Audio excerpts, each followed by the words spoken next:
আয়নাঘরের কথা বলে জলসা ঘর বানাতে চান শিল্পী রানা। মাদ্রাসার ছাত্র হয়েও বখাটে জীবন বেছে নিয়ে নষ্ট হয়ে যাওয়া এক নাম এইচ.এম. রানা।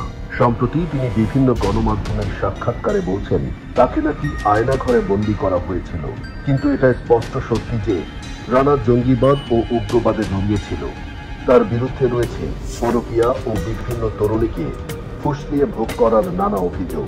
এই রানা ক্লোজআপ 1 থেকে উঠে আসা এক শিল্পী, গায়ক ও উপস্থাপক হওয়ার কারণে তরুণীদের সাথে ছিল তার অবাধ মেলামেশা, ছিল বহুগামিতা ও বিকৃত যৌন রুচি। আর ভিডিও সেক্স, ফোনো সেক্স এগুলো ছিল তার নিত্যদিনের অভ্যাস।